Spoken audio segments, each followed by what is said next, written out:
आगक आसूची महाशिवरात्रि।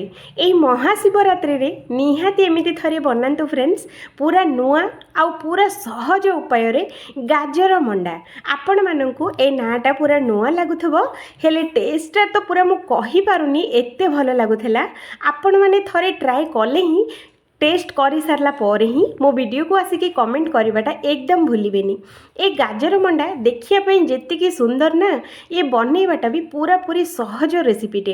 एते बढ़िया लगुथला, एते बढ़िया लगुथला, मो कहि भी पारिबेनी एई मंडा पिठार। हेले मो एतिकी ग्यारंटी देकी कहूची, ए गाजर मंडा जदि थरे खाइचंती आपण माने आम नॉर्मल मंडाटा खाइबाटा एकदम भूली जिवे। तो हेलो फ्रेंड्स, बासुमती किचन रे आपण मानको समस्त को बहुत बहुत स्वागत। जदि फर्स्ट टाइम मो वीडियो किए देखुथिले वीडियो को गोटे लाइक करंतु, आउ दया करिके चैनल को सब्सक्राइब करंतु। तो चलंतु रेसिपी हमें स्टार्ट करवा। तो एठी देखंतु फ्रेंड्स, मु नै जाइछि 500 ग्राम गाजर। देखि पारथुबे तो ये 500 ग्राम गाजर को मु बढ़िया से 2 रु 3 थर धोईकी आको बढ़िया से मु कोरी देइछि। ग्राइंडिंग बिल्कुल भी करेनि, जिते पारिबे पूरा एकदम छोट छोट करके एमिति कोरिकी नेबे। तो एठी देखंतु मु गाजर को 2 भाग करूची। ए 2 भाग मु कम पई करूची, ए रेसिपीटे पूरा देखंतु आपण माने जानि परिबे। तो चलंतु रेसिपी स्टार्ट करिबा। तो ये देखो फ्रेंड्स, मु बसई गैस उपरे गोटे पैन। तो देखिपे पैन रे दबा आम गोटे चामच देसी गुआ घी। देसी गुआ घी यार बास्नाटा बहुत भल आसो। तो घी आमर तरली गला परे गोटे भाग गाजर ये आम घी दिए देदबा। तो जी आमर 2 भाग करथिले गोटे भाग पैन रे दबा, आउ गोटे भाग रखिबा। तो एठी देखंतु गाजर दे सारला परे 2 रु 3 सेकेंड पूरा हाई फ्लेम रे ए गाजर को आमे भाजी नबा, टिके टिके सॉफ्ट हे जिवो। तो एठी देखंतु गाजर आमर सॉफ्ट हे जाइछि। तो एठी आमे कोन करिबा, गोटे कप गुड़ एठी आमे दे दबा। आपण माने चाहिले चीनी भी दे परिबे, किंतु गुड़ रे बहुत भलो लागुथला, निहाती गुड़ रे बनांतो। तो सांगरे आमे दे दबा गुजराती को शिलर छेचिकी एमिति पाखुड़ा पाखुड़ा करके एठी आमे दे दबा। आउ एठी आमे दबा फ्रेंड्स छेना, जोटा कि मु 500 ग्राम क्षीर को छिड़ेकी एठी मु छेना मु दौची। तो ए छेना दे सारला परे पूरा स्लो फ्लेम रे याको फ्राई करिबा मात्र 5 मिनिट। आउ अधिक टाइम बिल्कुल भी फ्राई करिवेनी, मात्र 5 मिनिट रे एटा बहुत ही बढ़िया पुरोटे बनिकी रेडी हबो। फ्रेंड्स, लाइक न करथिले एबे ही लाइक कर दियंतो। तो एठी देखंतु 5 मिनिट हे गलानी, आम गाजर आउ छेनाटा एकदम बढ़िया करके फ्राई हो जाइछि।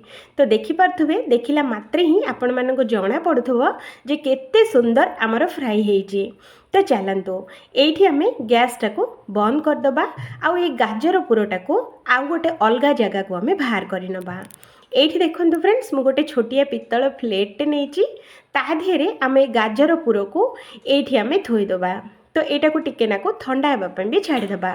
तो एठी आमे सेई पैन नबा, कारण से भितर सब लागि छी, हमको बहुत भलो फ्लेवर आसीबो। तो ये पैन रे दबा आमे 2 कप पानी, मापिकी 2 कप पानी देबे फ्रेंड्स। तो ये पानी रे आमे एठी एबे दे दबा 2टी तेजपत्र को हल्का करके छिड़ेकी एठी आमे दे दबा। तेजपत्र देबा द्वारा बहुत भल बास्ना आसीबो। तो एठी आमे स्वाद अनुसार लूण एठी आमे दे दबा। फ्रेंड्स, एठी आम मंडा पिठाटा फिका फिका न लागिबो, पूरा बढ़िया लागिया पई एठी मु गोटे चामच चीनी मु एठी देइची। आ ये सब जाक जिंस बढ़िया से मिसई दबा। आ एठी आमे दे दबा गोटे चामच देसी गुआ घी। देसी गुआ घी देले आम गाजर मंडाटा अधिक कमलिया बनिबो, आ बहुत ही स्वादिया बनिबो। तो ये पानीटा को टिके नाको फुटिया पई छाड़ दबा। टिके टिके जेतेबेले फुट आसीबो, एठी आउ गोटे भाग जो आमे गाजर जो रखिथिले से आउ गोटे भाग गाजर एठी आमे दे दबा। तो देखंतु 2 भाग गाजर शेष। तो गोटे भाग हैला पुरो पई, आउ गोटे भाग हैला आम गाजर जंतुणी पाई। तो एठी देखंतु फ्रेंड्स, गाजर दे सारला परे एटा को बढ़िया से गोळे दबा। आउ 2 रु 3टा फुट आसीबा पई एठी आमे छाड़ी दबा। फ्रेंड्स, एठी देखंतु बढ़िया से फुट आसी जाइछि। ए फुट आसी गला परे एठी आमे दे दबा गोटे कप, जो कप रे आमे पानी मापिकी नेथिले सेही कप रे एठी आमे गोटे कप चाउल चूना ये आम देदेबा। तो मुझे चाउल चूनाटा किणा चाउल चूना नहीं बोली मु 2 कप पानी देती। आपण मैंने जदि घरे तैयारी करेंगे तो सहीटा टिके ओदालिया रहिबो, तो सेइथिपई जेतिकी पानी नेबे सेतिकी ही चाउल चूना नेबे। तो ये मु 2 कप पानी पाई 1 कप चाउल चूना नहीं। तो ये चाउल चूनाटा को बढ़िया से आम जंती नबा। तो देखो फ्रेंड्स एमती जिते बड़े पूरा गाढ़ा होगी जंती हो तो भावे जे आम जंतणीटा पूरा पूरी परफेक्ट। तो ये जंतणी बनवाई मत लगी मात्र 5 ରୁ 6 मिनट भितर एमती बढ़िया से जंती हो जाए। आ जंतणीटा भी बहुत बढ़िया से सीझी जाए। तो देखिपे तो चलतु ये जंतणीटा आउ गोटे जगह को आम बाहर कर नबा। एठी मु जो गाजर रे हमर 2 भाग करी तो सेई बासन रे ही ए मंडा पिठार जंतणीटा एठी मु देची। आ एटा को टिके ना को ठंडा हेबा पई छाड़ी दबा। तो एठी देखंतु फ्रेंड्स आम जंतणीटा बहुत ही बढ़िया से ठंडा हो जाइए। पानी हाथ टिके टिके हेकी ए जंतणीटा को बढ़िया से आम चकुटी रेडी करवा। फ्रेंड्स आपण मैंने चाहिए तेल भी देकी भी चकुटी पारे, किंतु पानी हाथ हो चकुटिले आम मंडा पिठाटा अधिक कौलिया आ एकदम नरम नरम होकी बनब। तो से आपण मैंने पानी देकी ही चकुटे। तो ये देखंतु मु बढ़िया से ए जंतणीटा को बढ़िया से मु चकुटी सारी। तो देखला मात्र ही आपण मानक जना पड़ुथबो। तो देखंतु एमिति करिकिया को बढ़िया से चकुटी नेबे। तो ये देखंतु मु 1 चामच देसी गुआ घी नहीं। आ गुआ घीटा एमिति टिके नाकु 2 हाथ रे आम एमिति लगे नबा, जहाद्वारा आम जंतणीटा हाथ को बिल्कुल भी लागबनी। तो ये आम कौन करवा जंतणी को अल्प अल्प करके नबा। आउ ये देखो फ्रेंड्स आम जो तेजपत्र जो पकई थे तो तेजपत्र को तो आम रखानी मंडा पिठारे। तेजपत्र एमती जो हाथ में जी आसो से आम तेजपत्र गुड़ाक सबूक बाहर कर नबा।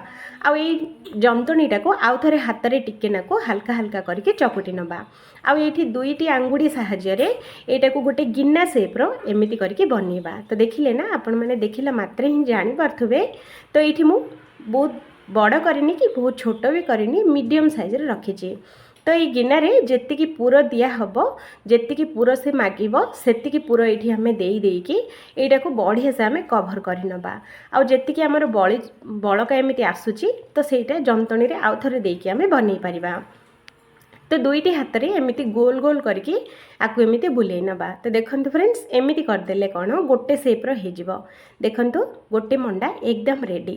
एमती करके सबुतक मंडा बनईकी आम रेडी करवा। तो देखंतु फ्रेंड्स पुर दिया मंडा पिठा एकदम रेडी देखिले ना। तो एमती करके आम सबुजाक रेडी करवा। देखिला मात्र ही फ्रेंड्स पाटिरू पानी आसी जाउची सतरे ना। तो चलतु ये आम गोटे कढ़ी बसैबा। कढ़ी रे दबा 2 ग्लास पानी मुझे आगुरी गरम करिछि। तो पानीटा टिके नाकु हल्का गरम हो जाए। तो ता ऊपर एमती गोटे जाली वाला बासनटे नहले जाली एमती जाली जदि अच्छी जाली रे भी रखिपारे, नहले जाली प्लेट जदि अच्छी तो प्लेट भी रखिकी आपण मैंने रखिकी करें। तो ये जाली उपरे आमे गोटी गोटी करके सबुतक मंडा ये आम देदेबा। फ्रेंड्स आपण मैंने एबे पर्यंत वीडियो को लाइक चैनल को सब्सक्राइब जदि करना तो एबे ही करंतु। एमितिका नुआ नुआ आ सबुठारु सहज रेसिपी सबुठारु प्रथमे आपण आम चैनल रे देखिबा पाई। तो देखंतु फ्रेंड्स मो सबुतक एठी मु देई देछि। आउ चलंतु याकू आमे घोड़े की 10 ରୁ 10 मिनट खंडे याकू आमे पूरा स्लो फ्लेम रे सिझेबा। 10 मिनट सिझेले बहुत भल सिझीज। तो ये देखंतु 10 मिनट हो गलानी। आम मंडा गुड़ाक एकदम सिझिकी तल तल होकर रेडी हो जाए। तो यहाँ को टिके नाको ठंडा होगापाई छाड़ीदबा। तो ये देखंतु फ्रेंड्स एकदम ठंडा हो जाए। मुझे आपण मानक भांगिकी देखौची।